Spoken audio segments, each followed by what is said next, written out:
I was like, okay, this is too comedic to not All right, start an beautiful. episode Okay. with Mike stretching and doing voice Saying exercises. yes, you caught me mid warm up, unfortunately, which means my articulation is going to be off the rest of the episode. So thanks for that, Colin. Well, your face and voice are already beautiful. You don't need to warm up. Thank you, thank you. I appreciate that. Everyone needs a compliment every once in a while. Like, Colin, you look okay. Thanks. I got a haircut today. So you did. I was trying to refrain from mentioning it. It's the first thing I saw as soon as we got up on the episode, because I was going to bring it up later on. But yeah, no, your hair looks absolutely gorgeous right now. Yeah. I love it. I don't look as homeless as I used to. I got to clean this up, though, because my facial hair is longer than my actual hair, so I got to do something about that. But definitely trim that shit up, dude. How's it going, man? It's going, just been chilling, honestly. Things are getting crazy again in Wisconsin, with things here in Green Bay, particularly because we made national news for our virus situation, which is amusing. Yeah. But I mean, it's bound to seeing all the news about Wisconsin being one of the leading cases for positive diagnosis and all that. It's not surprising just with how extrovert people in Wisconsin are. They want to be around other people. They want to do their own thing. They want to, go out to bars or out. You know how it is. So exactly. It's not surprising that even in the midst of a pandemic, everyone's just like, we're still going to do our own thing. But I just think it's crazy to see Wisconsin on the map within like a couple, like literally the span of like a month or two, just because the whole Kenosha incident that happened, and then all of a sudden now we're on there for the virus. It's like, is Wisconsin just becoming this hot spot for, like, I'm just worried I'm going to start seeing a bunch of CNN and Fox trucks just sprinting all around the neighborhood trying to find the latest story. So. I mean, it is a change where instead of being known for our beer, cheese, or talking about the Packers, now we're talking about something else in Wisconsin. Yeah, now everything is just popping off here. But anyways, so everything going on with this virus is pretty chaotic, which brings us kind of to our topic of what we're talking about today, because one thing we're going to focus on is hacking, glitches, and Easter eggs, which I think, Colin, you said you had some stuff on the hacking and some of the, like you said, you found a lot of stuff in the last. I found stuff kind of all over the board, and I mean, obviously, even though we don't have time constraints, we obviously both have lives to get to, so there could be a lengthy episode, which is a sad part because of how prevalent hacking and all the other things we've mentioned, exploiting a game, there are to talk about. But I don't know. There's a lot of stuff to talk about, but we'll kind of see how much of it we get to. But you think about the history of gaming. For as long as a game's been around, there's always been someone trying to find a way to break it and make it easier.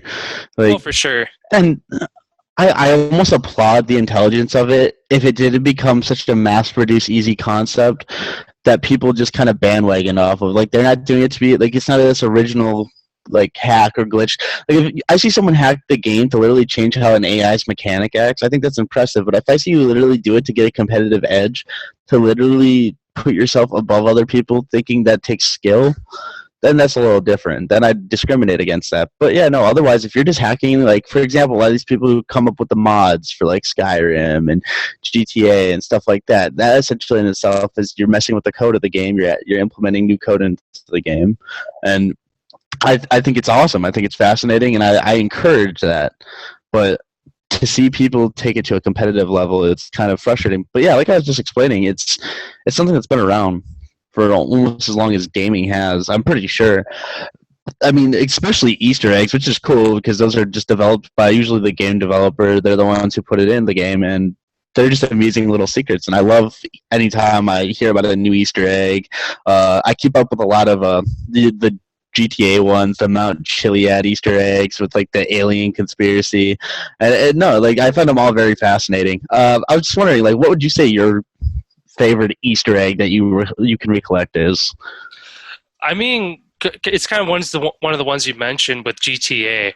I remember, I don't know, whatever age I was, probably about 10 years old, playing. It would have been Vice City, and I had this notebook, and it was just top to bottom of cheats, of X triangle, left, right, up. That like you know how those cheats always used to be. Oh And yeah, all of I a love sudden, a it. tank just falls out of the sky, and like that's probably as far back as I can remember, as far as my Just any of earliest the. memories of myself like doing like cheat codes and stuff, or increasing or decreasing your wanted level, or having a like a moon jump where you could jump as tall as the buildings and stuff like that. Like, It's actually funny you mentioned Vice City because Vice City has one of my favorite Easter eggs out of the GTA video games because I'm a big fan of mobster movies, and there's actually a apartment in Vice City that's kind of an Easter egg that kind of alludes to the movie Scarface. Like if I mean, spoiler alert, but if you haven't seen Scarface or played Vice City, you're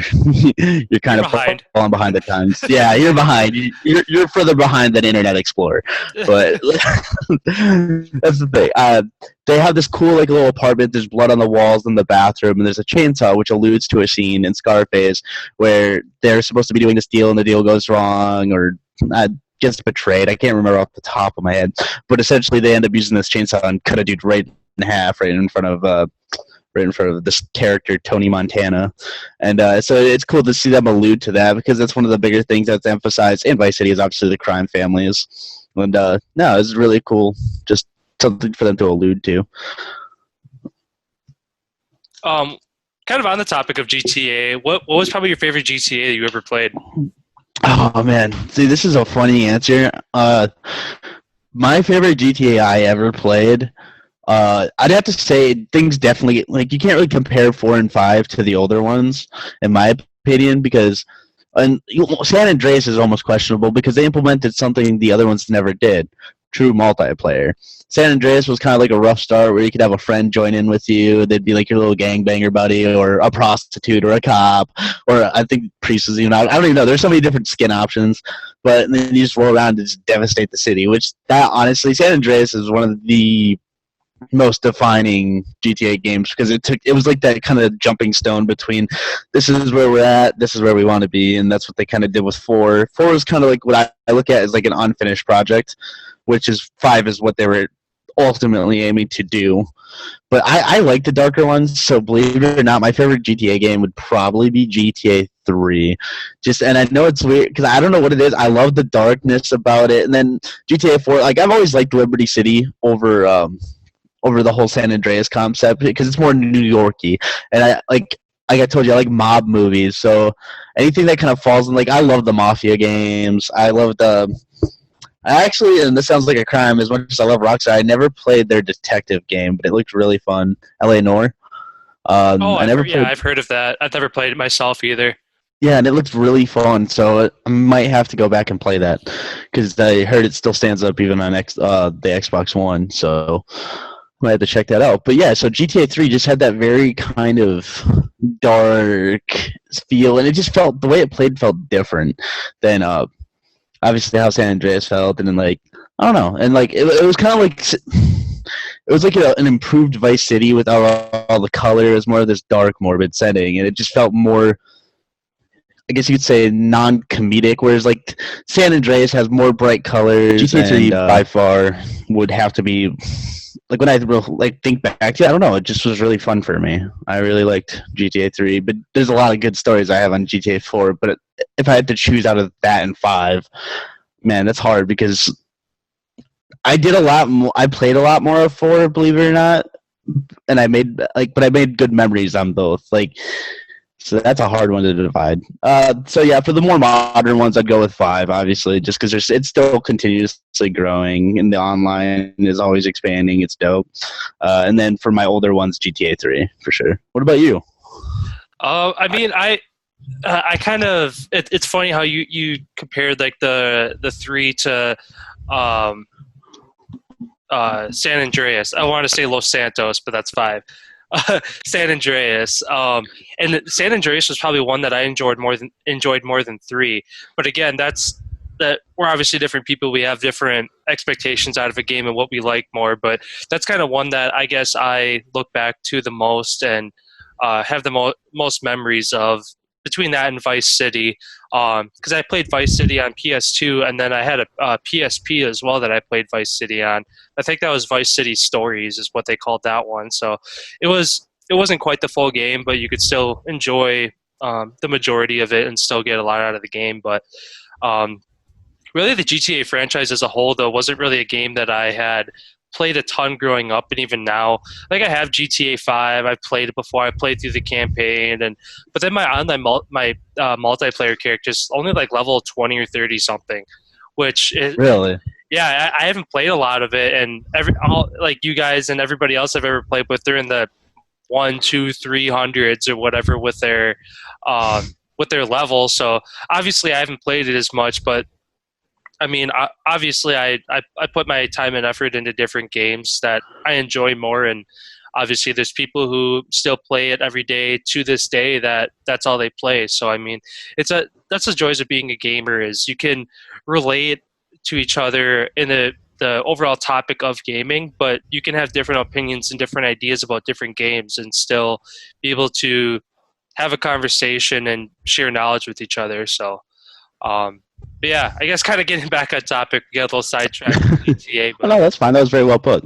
yeah, but no, in another game that you had mentioned, Skyrim, that's kind of a whole can of worms in and of itself with the mods that the game implemented themselves to for you to enjoy, and then one that I had immediately recalled was like the hidden chests around the game, and like every couple hours while you're playing, you make sure you go to Dawnstar and get that free chest behind the rock with all Oh that yeah. crap in it.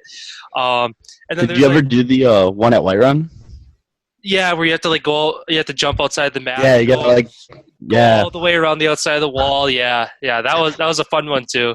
yeah. It was an actually a fun glitch, which is kind of cool to think about. It was a fun glitch because you had to do this little obstacle thing to go get it every time. Hmm. Sorry for interrupting. I was just curious if you did that. No, no, yeah. I'm glad you brought that one up. I completely forgot about it. I know there's a couple other ones too, but those are the main ones that everybody knows about. Aside from that, there's like Easter eggs or kind of hidden glitches. Like I can't remember. It was like in the Dawnstar area where you had to like do some stuff, and then you fought a skeleton, and you got like a legendary sword.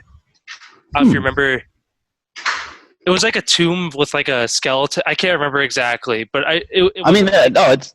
it wasn't like a I, mission in the game or like a quest that you do. It was something that you had to talk to a certain person and go by a certain object and interact with it, and then you had to go fight the skeleton, and then it dropped a sword that you could take.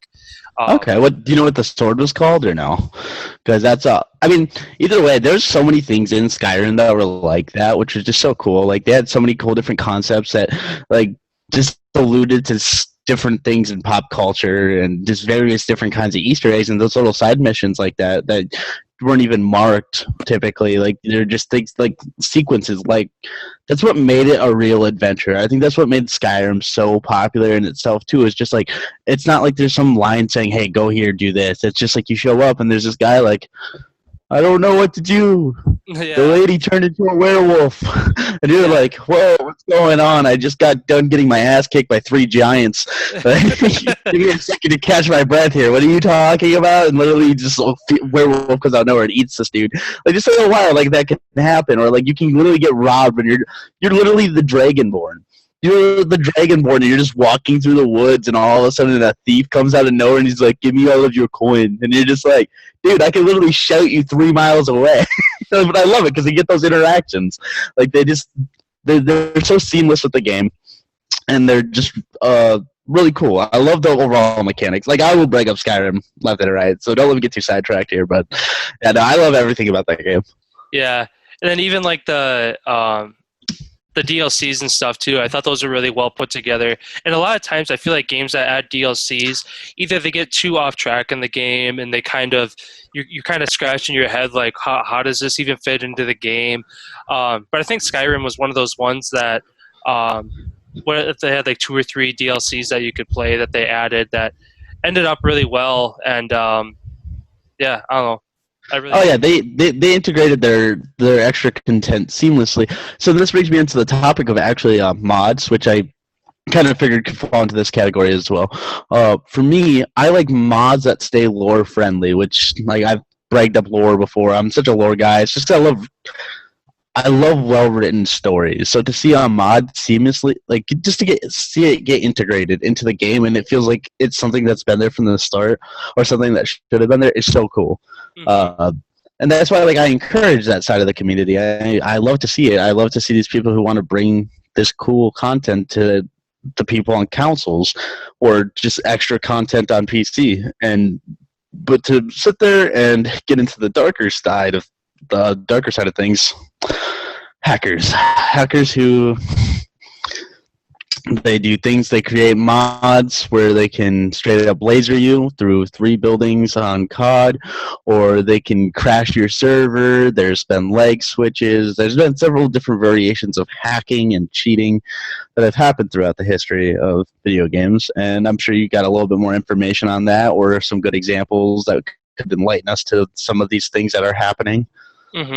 Yeah, I mean, as far as like into the competitive side of things, obviously, like we play Warzone, for example. It's a competitive side, but then beyond that, there's like tournaments, and what's sad is to see like these hacks and stuff be present in those tournaments with big name streamers or people who are professional gamers that they dedicate their lives to playing this game.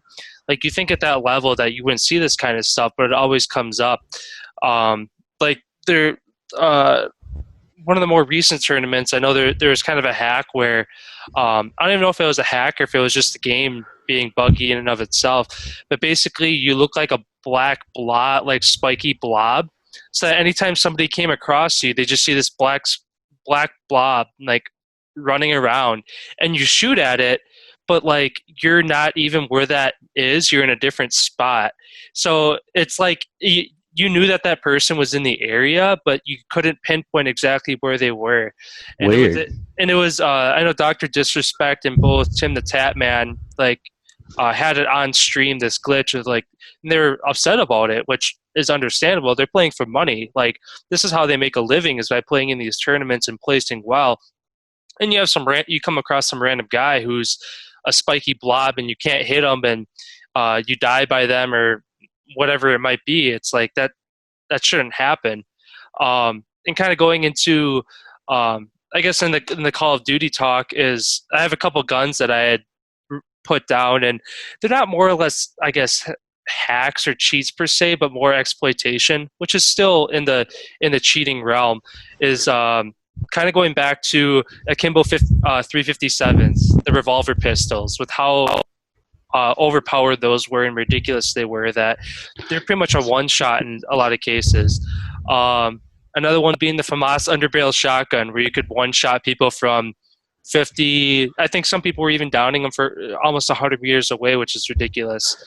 Kind of an unpopular opinion, and it's been one that's been kind of broken for a long time, is the Car 98, with how it's basically a guaranteed one shot, and the aim down sight on it is absolutely ridiculous. Which again, these aren't really hacks that people are using, because anybody could use these weapons. It's a meta. Yeah, it's an exploitation of a certain mechanic of the game. It's kind of like there's always going to be that counter argument, but it's in the game. And then yet you got dudes who sit there and they'll just hammer RPGs and C4s into you. It's like, how do they even have fun doing this? They're not playing the game to play the game. They're playing it to troll. And that's just like, you're getting away from the spirit of gaming, in my opinion. Yeah, it's meant for everyone. It's supposed to be this template for everyone to have fun. But the problem with that is, one second. Hold on. Sorry. You can't hear my mom? No. Through the mic? Oh, okay, good. All right, we can continue. All right. Okay. Apologize about that. It's just like I keep hearing her, and I didn't know if it was coming through here. Oh, no, you're good. Okay, cool. All right. So anyways, so it's supposed to create this template for gaming, for people to who all have different preferences, to be able to come in and find something to enjoy. But if the only thing you resort to for joy in a competitive shooter is to just be the most annoying player on the map, what kind of gaming is that? Like, is that really what kind of gamer you want to be? And it's like, I won't challenge someone's idea of what they want to do with a video game. Like, if that's what you genuinely, like, you come into these games and you're like, oh yeah, I can't wait to sit there and just pull out an RPG and just keep shooting it, or doing other things that completely deviate away from what the game is supposed to be about. If that's what you want to do, go ahead. I won't stop you. But I don't think that's what a lot of people want to do. They just do it because they think it's funny. They do it to make videos. They think we'll get likes and stuff like that. It's like, Uh, just play the game. Play the game normal. See how it's supposed to be played, and maybe you might enjoy it, and you'll get better at the game, and you can see where you can go from there. That's another thing. I think some people just feel insecure about their abilities in game, like these games, or they're like, it's a tactic. It's like, okay, but using the meta is not necessarily a tactic. If everyone's doing it, Yeah, like, exactly. it's if you want to make the game easier for yourself, just get better. If there's a gun you liked from start, why change up? Just because this gun's being marketed as this OP death laser, and yeah, you might get killed by it once or twice. Why change up what you like to run? Yeah, Like that's the thing. Like and that's why too. Like some people like even that's a problem with streamers too. Is they're always testing the new meta because it gets reactions, it gets likes, it gets people to check it out. If their stream of the day today is trying out the new meta, come check it out.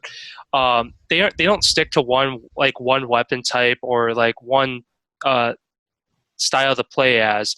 They're always changing it up, which is the problem with people who like to, and I kind of refer to them as like barracudas, because barracudas chase shiny things.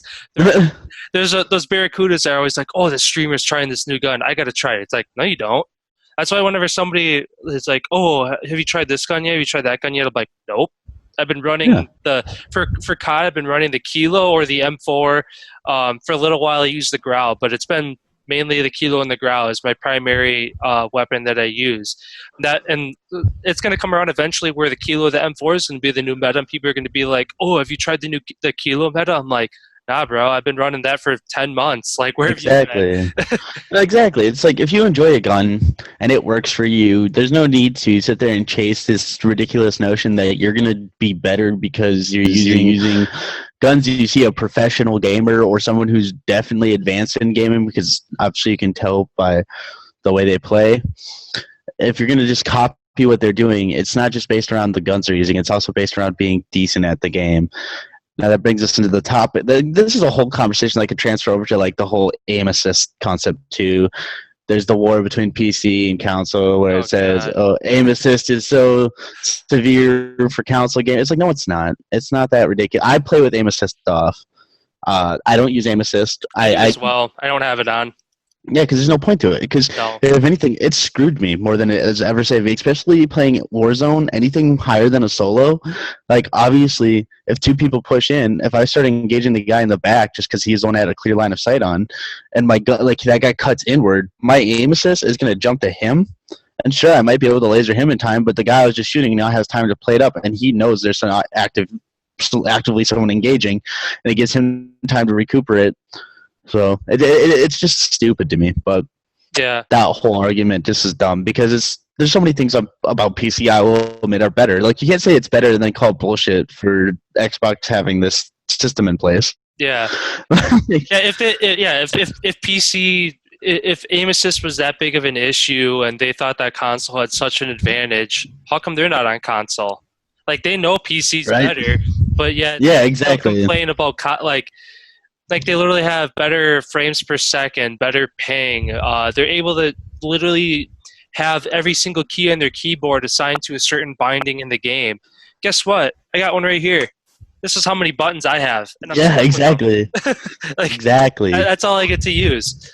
But I don't know. Yeah, that's a whole other topic to go into. But Yeah, that's it's another more topic annoying for than another everything. time, honestly. Yeah, But that would just have to be part of like I don't know, like a whole conversation piece of things that like feuds through gaming and stuff like that, and between the consoles. We could do that as another episode in the future. yeah, Just get into the overall rivalries. And we already kind of covered that between video game systems, but it'd be interesting to see between actual consoles and like see the different transitions and how the play styles work and show people like this is what it looks like with aim assist, this is what it looks like without aim assist, this is what PC gaming looks like compared to system gaming, and just show them like line it up.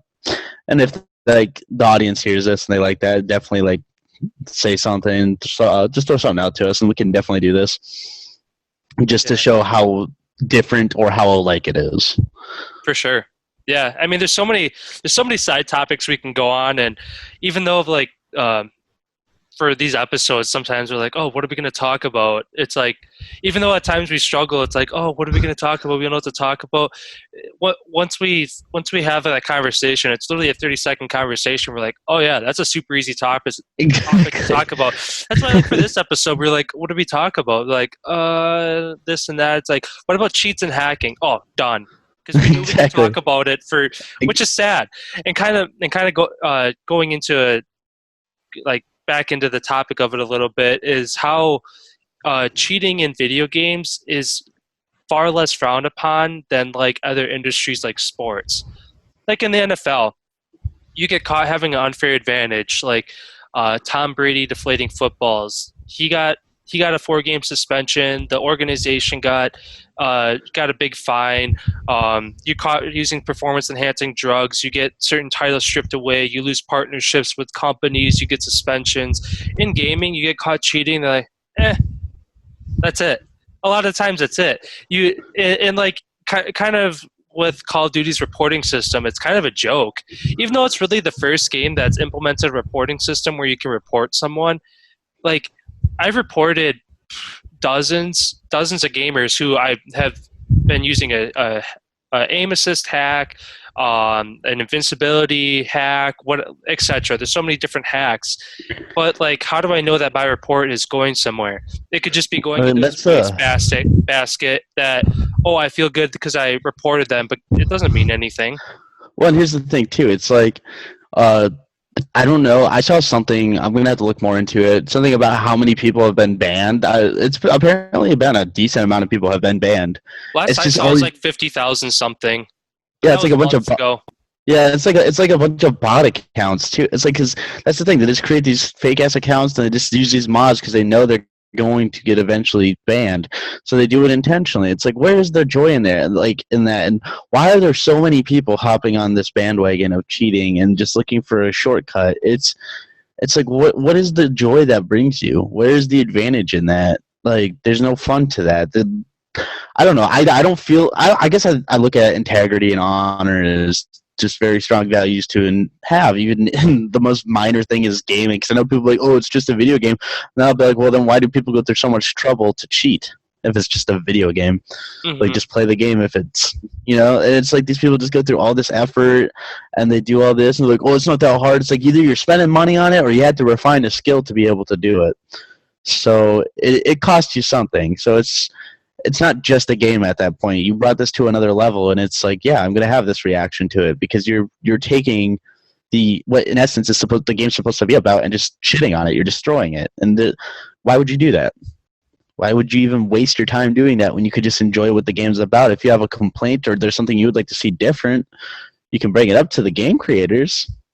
You could do that. If there's something you like, oh, this gun doesn't shoot fast enough, or oh, I feel like the aim is wonky about this, and they just explain it to them, and maybe there might be it might yield results eventually. These people are actively trying to learn and grow, as stupid as they seem sometimes, with the way they do some game developing designs. Like, I would never sit here and pretend to be their to know their job. Some things do rub me the wrong way, but do I pretend to know why they did it? No. They might have just not had the right foresight about it, or it literally might just be something they had to do. They had to make cuts somewhere. Hmm. So it's like I don't harp too much on like on the actual game designers, but on the community. It's like what has happened to us.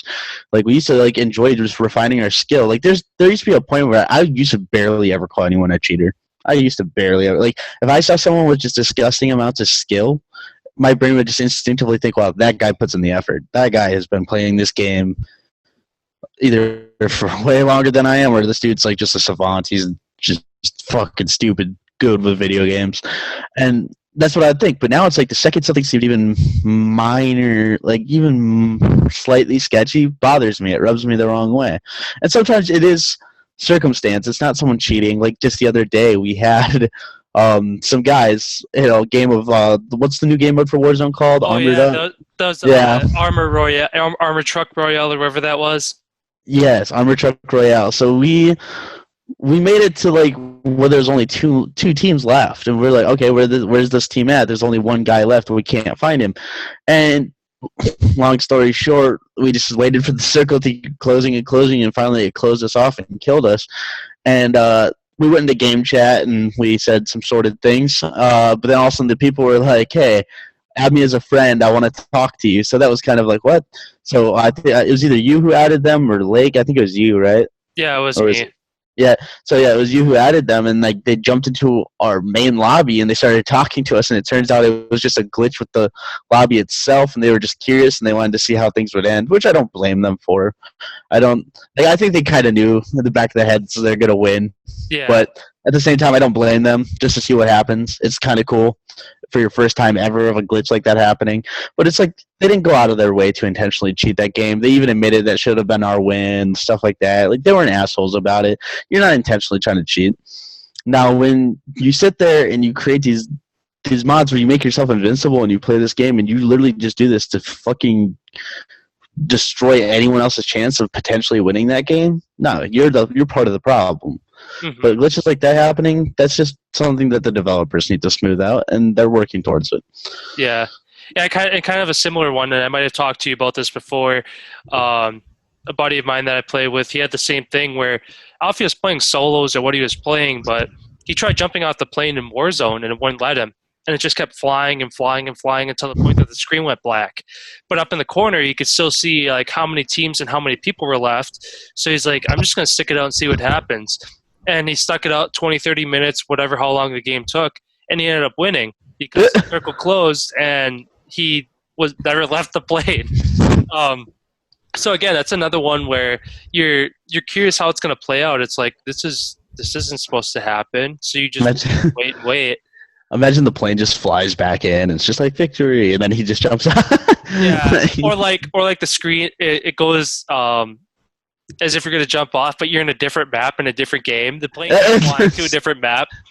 It's like you won that last one, but get prepared for double battle royale. Like, oh shit! Yeah, It's like jumping but into your second Hunger Games. kind of tapping into how you said like where like the mindset of like how people even have the audacity to create stuff like this and like even dive into it and think that it's okay or enjoyable. I actually found an article. CNBC had did a segment from I don't know how long ago it was. I think it was 2012 or 2013.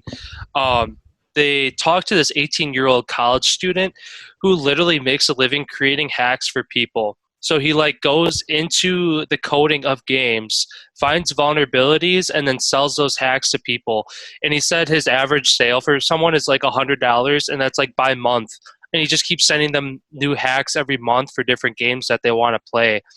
So it was kind of interesting finding someone who's actually willingly to talk about it, because obviously you don't hear of like a creator, like, you know what I mean, like Microsoft or Sony or Ubisoft or like whatever it might be, that these companies develop hacks.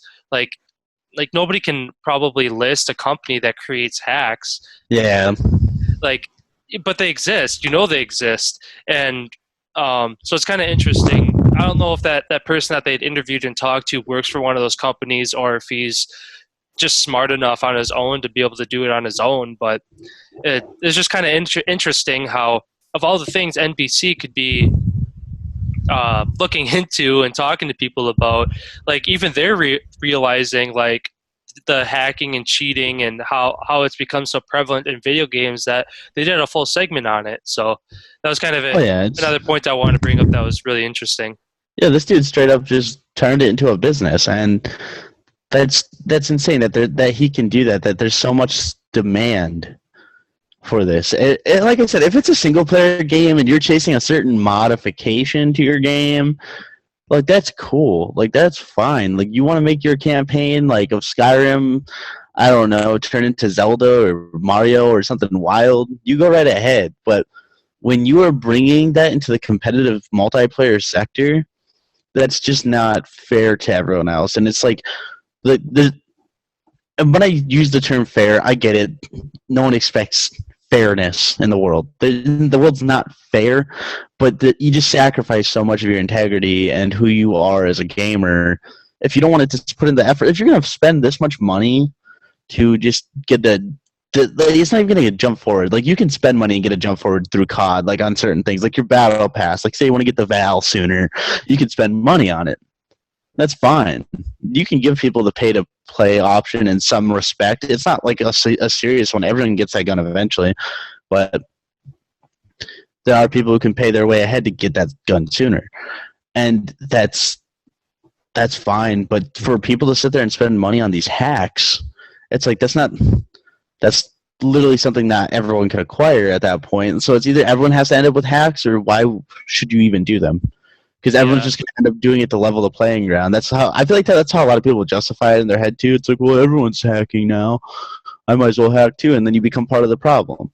It's like, no, you shouldn't be part of the problem. You should just be a better gamer, have yeah, better integrity, and just don't fall into it. Don't succumb to the bullshit of this desire for people to, for whatever reason, take shortcuts. Literally, you're doing one of the laziest things in the world. You're playing a video game. You don't. It's and like I will not discredit how hard video games can be, but they're lazy. There's not much to it. There's like in terms of physical stimulation, there's not really any. And that's the thing. Unless you're playing Wii and you're hitting the back nine and on coke, I don't know.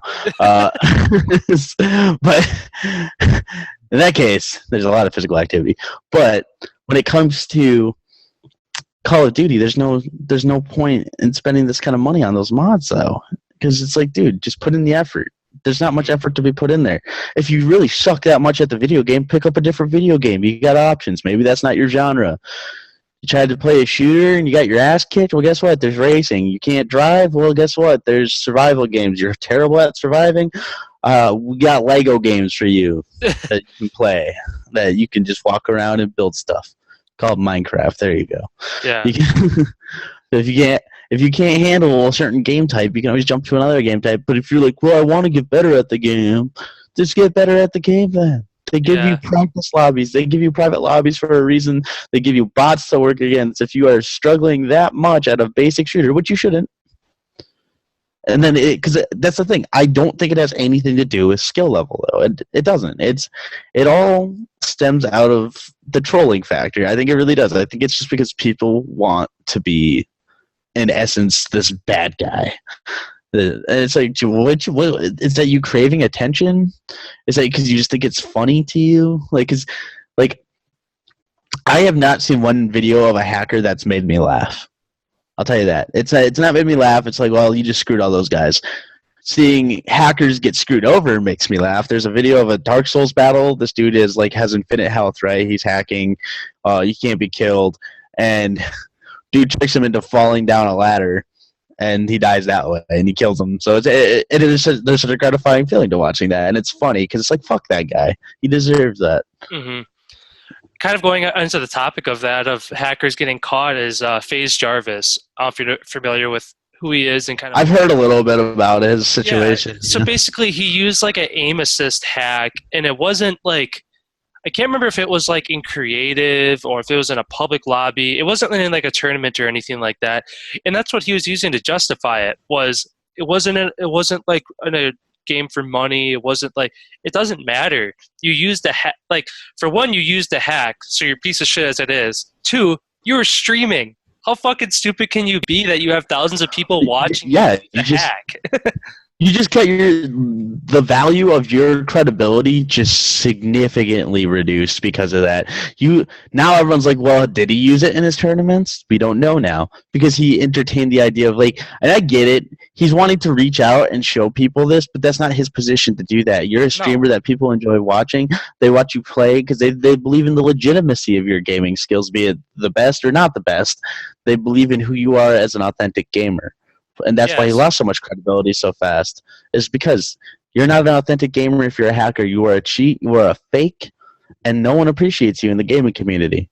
They don't. Yeah, exactly like what you said too. Like with that aiming assist hack, where I'm sure he was lasering people, and somebody's watching him who's like an avid fan, and they're like, "Huh, he's lasered people like that before."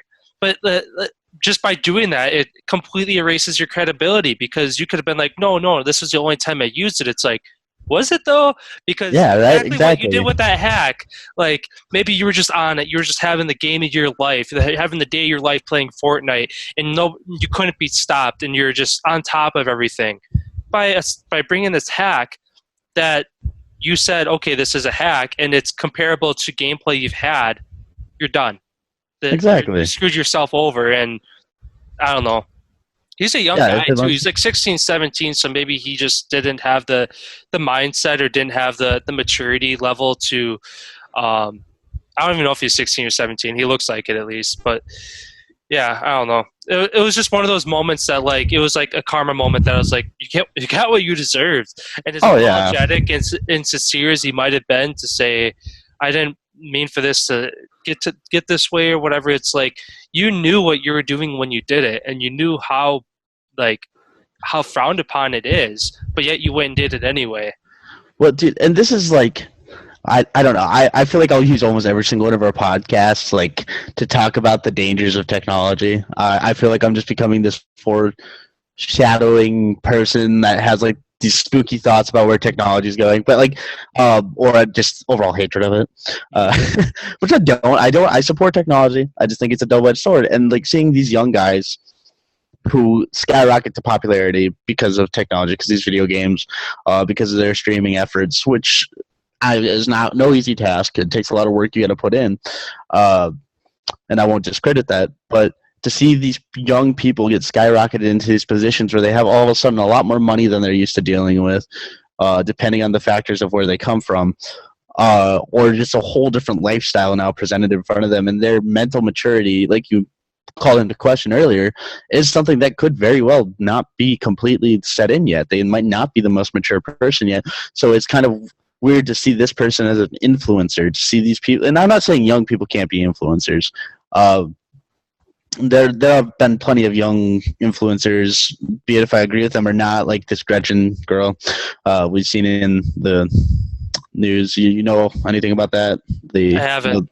Oh, you didn't know anything about her global warming protests? All right. Well, I'm not going to use our podcast as a channel to represent her because I don't like that. But but either way, there are a lot of kids, like even like Nickelodeon shows, stuff like that. They use a lot of kids as influencers. But I just worry about what technology does to them and what these video games are kind of in essence doing, because we talked about this. The way people communicate is different on games now.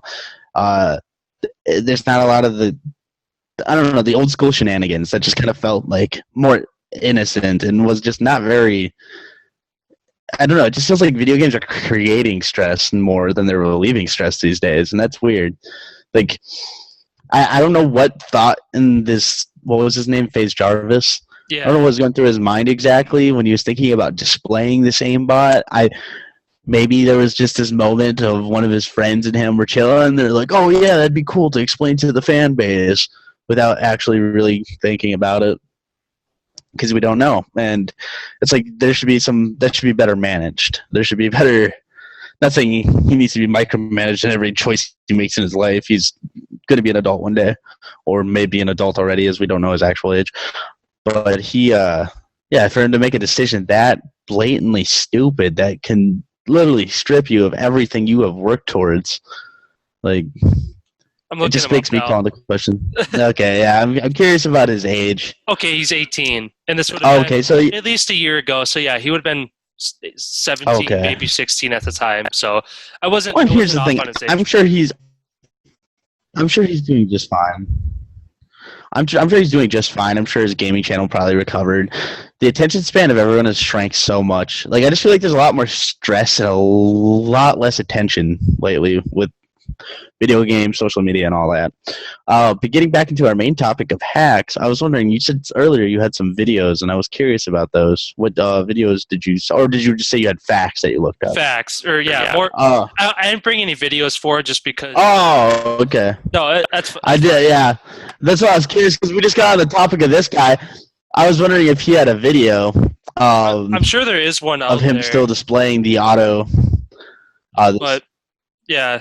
But no, it's I know I'm usually the video guy every episode where I'm like, oh, here's a video of this, but no. Oh, I know exactly. I fall into a routine of it. It's like, hey, Collin, video.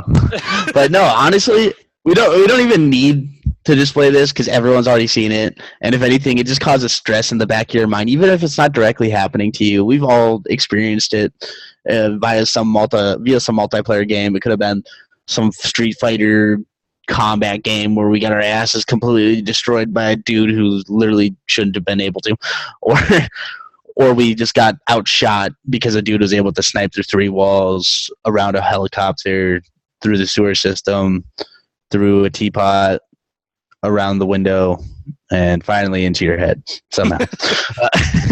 But it's fine. Yeah. So I have two more games, or both that we could really relate to, and okay. I'm curious to see. I'm curious to see kind of, and there are ones I hadn't really. Well, we're both aware of them, but the first one I'll bring up, and it's a game we haven't really talked about a whole lot, but you're going to be very familiar with this. I guess I don't know if I call it a cheat, but more of an exploitation. But wall bouncing in Gears.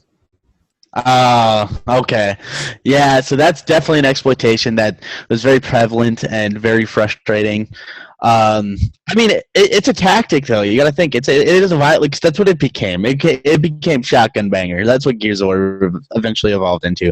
Was like, and then there'd be some guys who would still kind of try to run the other weapons, but there'd be like 4 assholes in the middle. Sometimes you being one of the assholes. That's just how it goes. Including myself, I would be one of those assholes as well. Just running the Nasher and just going to town on each other, just creating this mosh pit of disgustingness and blood all over the floor. It's awesome. But with the wall bouncing, it definitely made it a lot more frustrating to see people just like just flying all over the place. But as much as it was an exploitation, it also made you have to heighten your skills with the game, because exactly, even though you see that guy bouncing back and forth, guess what? On his screen. The same. So the fact that he could wall bounce back and forth 5 to 10 times within a matter of seconds, and then all of a sudden lock onto your head and boom, you're done. Like, that takes skill to do that, because yeah, you could wall bounce back and forth all you want, but if you come out of it and you shoot a guy and you're looking up in the sky completely away from the guy, what good did that do for you? So exactly, as much as it was an exploitation, it took skill to do it. Exactly. It's like, and also to define for the audience, what we consider an exploitation is anything that is not going beyond what the original game is coded to do, but exploiting a mechanic of the said game in a way that's not expected or goes against what kind of the layout of the gaming format should be. Kind of like, for example, with the wall bouncing, or say, essentially you play, I don't know, GTA, but you don't ever buy a gun and you play as a pacifist. You're exploiting the system, but it's an exploitation that doesn't impact anybody, because who cares about the dude pretending to be a citizen? And one that's like prevalent right now is the AS Val. There's a certain magazine you can put on the gun that it's like a 10-round semi-auto mag that literally one of the pros, how it, like, whenever you put an attachment on a gun, it has the pros and it has the cons. One of the pros, it says bullet penetration, where you can literally shoot people through multiple walls. Like, imagine that with FMJ on as well and stopping power rounds, like, just to penetrate through those. Dude, you could probably rip through a whole building like nothing and try to just be like. So like that's a big thing I've seen right now in games, mostly in multiplayer. I haven't really seen a lot of Warzone yet, and I don't know if it's going to make it that far or if it's already died out. I think Warzone's running a different meta right now. I think it was like, I don't even remember what the meta for the assault rifles are right now. I think, isn't it the M4 again? Or is the M4 and Kilo are kind of the two main metas right now, which is kind of funny. Everybody's like, oh, it's the new meta, and I'm like, yeah, that's what I've been running since day one. What's up? But I told you it works. Yeah, like, what the crazy thing with the AS Val is people are having their tacticals be spotting spotter grenades. So they'll throw a spotter grenade into a room, it'll show someone, and they might be 1 wall away, they could be 6 walls away, but they shoot at that one spot and boom, they get a kill. So it's again an exploitation of the game. It's built into the game, but it's just, I'm sure Call of Duty will come up with a hot fix for it eventually. Exactly. It's like, where's the line drawn between a tactic and an exploitation? If there's a mass demand for a patch on it, that's usually what we would consider an exploitation. Just because if it's essentially breaking the game, even though it's something that's implemented in the game, that's an exploitation. That's the way I best could put it then. But yeah, no, that I haven't gotten. I've experienced ASVAL when I was playing with you in multiplayer. I saw them doing the spider grenade trick. Very interesting that people come up with these ideas. I know it all starts with one kind of popular streamer, and then it always turns into everyone doing it. But it's still unique, and I don't want to discourage people from trying to search out those things. But also, if you get it, you figure out this works really well, Just it seems like it's a broken concept. Just walk away from it. I know they'd be like, but Michael, well, how could you not exploit the game if you figure out such an easy way to do it? Well, because I actually don't like to exploit games, believe it or not, unless they're single player games. I'll exploit the shit out of a single player game. I don't care. You can't tell me what to do when it comes to that. Yeah. I will literally break every rule of single player games. But multiplayer, I have a respect for not just myself, but fellow gamers. And that's the thing too, is why, and we're people always talk about, well, exploitation isn't a hack. It's like, why do people get mad about it? It's like, it's in the game, like it's available to use. But at the same time, and people could check this if they want to as well, is when you go to report someone in Call of Duty, there's offensive name, offensive clan tag, cheating, and then at the very top one, exploitation. It's literally a reportable offense. So obviously, exploiting a game is frowned upon if it's an option to report somebody for. So even though yes, it is a part of the game, it's like it's still a reportable offense, whether you like it or not. And then it's also like this. Imagine they put in, I don't know, like I'm trying to think of something that's just completely like a rubber duck as a weapon that you can't even hurt people with. Then I choose to use it for whatever reason. Someone's like, "Oh, why do you use that?" It's because I like it. It's because I like it, and that's literally the best way to explain. You should use something because you like it, not because you know it's broken in the system. If this person's been playing, like for example, like say for whatever reason, someone was just like, you know what? I love spotting grenades. I have been using these from the beginning, and they've just started running the ASVAL, and they've always been using it. Then I won't discourage that person, and will I be able to tell if they're lying to me? Probably not, but I choose to trust people. So, like, just play your way, play your style. These games are created for you to think outside the box, but don't break the box. It's like find cool creative tactics you can run, be it like running corridors or stacking in hallways, and just like learn strategy. It's cool, it's fun, it's a different mechanic, it's a different style of play, and it changes things up for you, and it creates a unique, fun dynamic for you that won't seem like you're exploiting the system. But yeah, not to get too far away from all of it, but yeah, no, just I'm just thinking back to the whole spotter grenade thing now. And that's very frustrating to think about because it's like, you know how many people are probably going to see that videos of that, and just now you're going to see that in almost every multiplayer game. Yeah, for sure. So yeah, kind of. Yeah. The other game I wanted to talk, the two games I brought up, the wall bouncing and Gears, and the other one, and kind of thinking about it more, it's sad because I think it kind of drove us away from the game, is the broken economy in Fallout 6. Oh, yeah.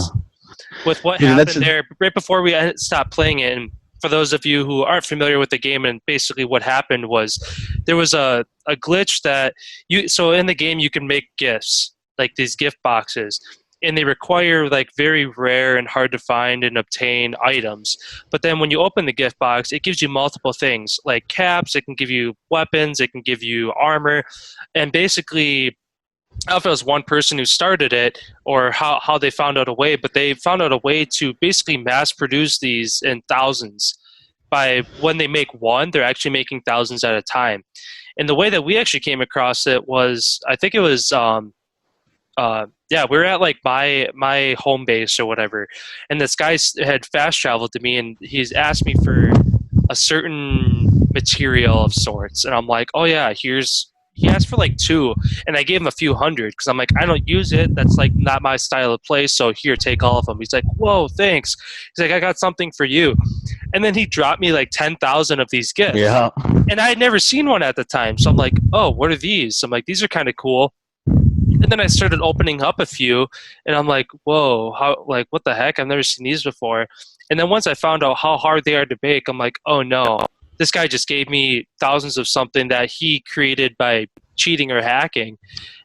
So I ended up getting rid of most of them. I opened some of them, but I ended up giving some of them to you guys if you wanted them. Yeah. I think I just put them in a bag on the ground, and if somebody came by and scooped them, or if they disappeared eventually, whatever happened with them, then definitely ruined the game. Oh yeah, 100%. And then let me clarify on this too, because I don't want to come off as a hypocrite. I did use that exploitation technically because I did open those presents. But to explain for anyone who plays or played Fallout 76 during this whole situation, it almost kind of hurt you not to at that point because there was such a.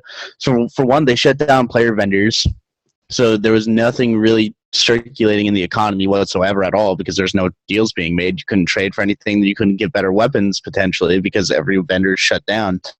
And like, yeah, you can search out and keep grinding out events, but sometimes the easiest way was to, like, if you wanted to do a specific build, was just buy it from a player. And so essentially, everything got jacked up price wise too. Like, the essence of caps like got raised because everyone knew everybody had a surplus of caps now. And yeah, no, things just got hectic, and it eventually just we saw so few players. I wonder if it was because of a mass ban.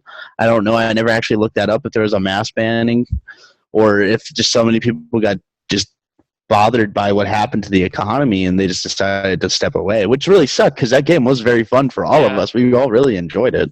And I know we've talked about it a few times, jumping back into it. Maybe we'll have to do that here in the near future to kind of see what ended up happening and see what new content is in the game and see if the economy kind of stabilized and if they, like you said, had a mass ban or if things kind of sorted themselves out. But yeah, it kind of like there's stuff that you work hours and hours towards to either build up caps or build up enough skill points to be able to achieve a certain thing that you wanted to do in the game. And then basically what that did was is took all that hard work out of the game because you could just go buy it. Yep. On the spot. Rather than working towards it, it's like, oh, I can just go buy it. That completely depreciates the value of that said item that you're trying to get. And yeah, I mean, yeah, thinking back to it, that's definitely one of the main reasons that all of us jumped off that game, because for months, that was all we played. A handful of us, all we would play is play Fallout 76 and do all these missions and stuff together. And right about the time that gift hack happened, we had all jumped off of it because there was really no point. Whatever character you wanted to make, instead of working hours and hours towards it and getting to the level 50 to finally unlock everything to switch around your perks and how you wanted to do it, you could buy everything you wanted right off the bat and it was done.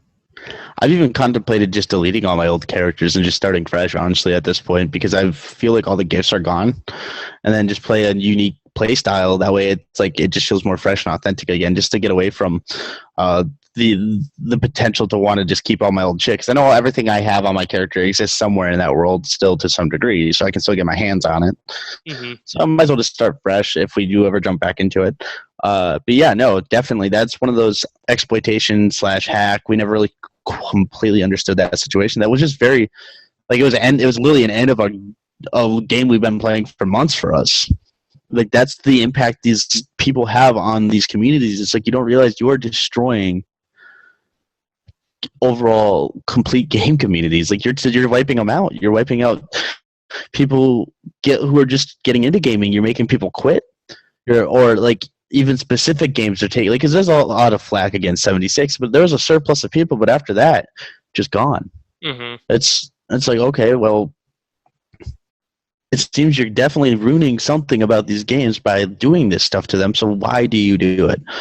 What do you gain from it? Because it only seems like it brings negative consequences with it. So it's like, why would you bother doing this? Yeah, for sure. A couple more games I want to bring up. One that's kind of more, I guess, a game that I play more, but I've complained about it to you so many times, is Madden. Yeah. EA Sports. And this is another. It's not even. I don't even know. I had a hard time adding it to my list of points to talk about today because it's not a cheat or a hack. It's not even an exploitation. But essentially, in Madden, there's a thing called tilt, and the way it works is, if you're up big in a game, or even sometimes you even have to be up by a lot of points in a game, is the game will like automatically tilt the CPU and to the other team and make them play a lot better than they were, which essentially gets them back into the game.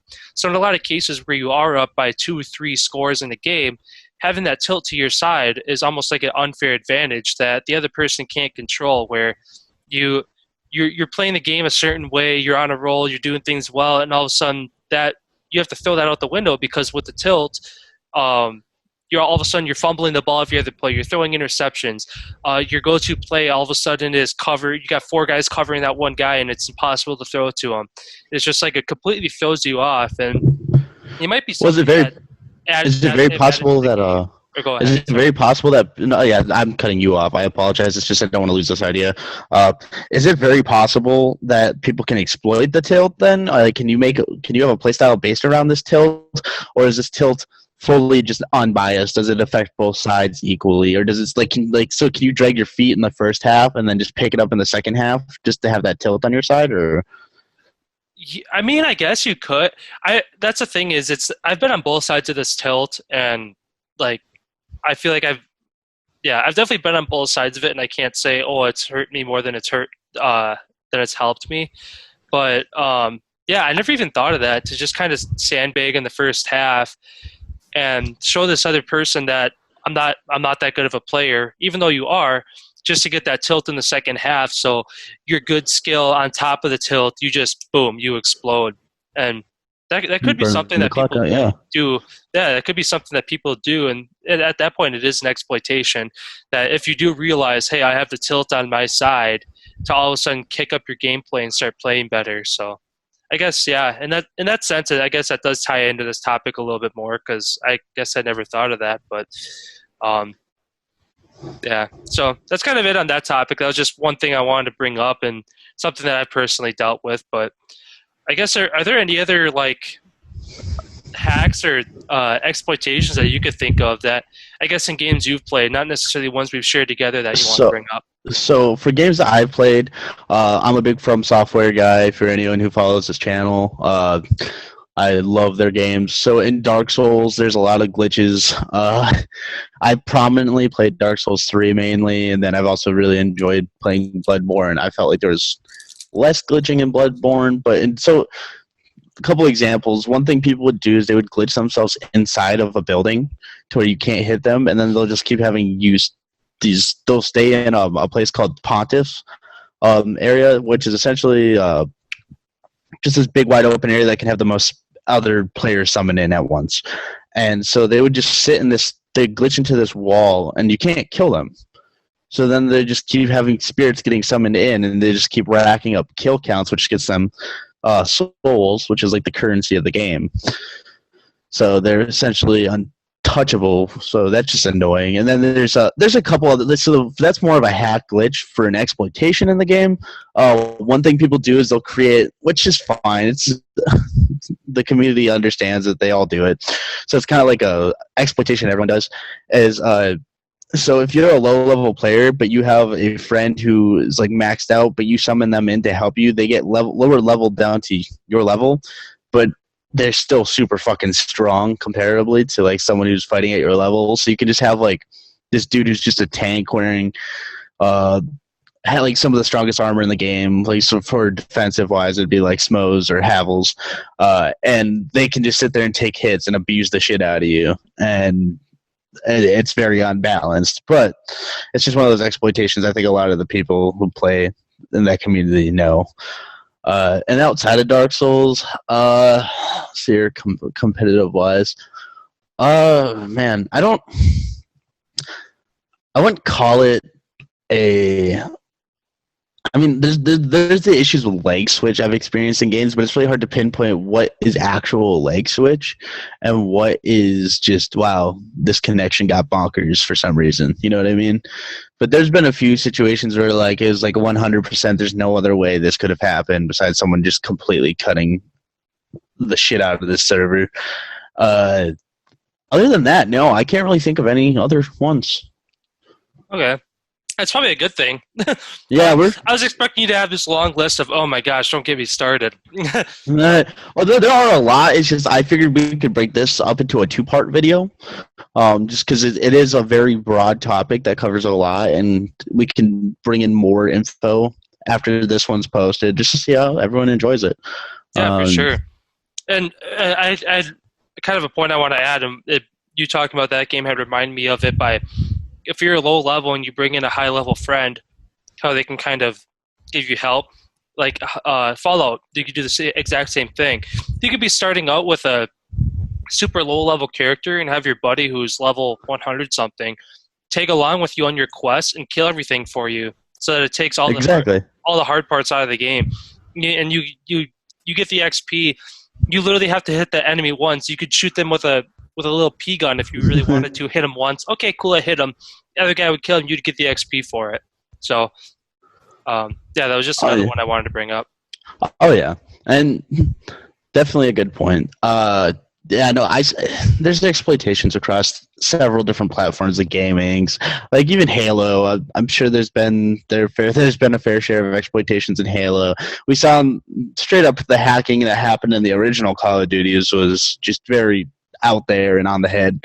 You'd see everyone with max rank and colored like clan tags. It was nuts, but. Yeah, no, I feel like we kind of encompassed a lot of what we were trying to get across today. I didn't know if you had any more talking points. No, I'm good. Yeah, definitely. I guess the points that I would think of, we could, like you said, save for another episode, because I'm sure between now and we do a second episode on cheating and hacking, there's going to be more hacks and cheats that come up.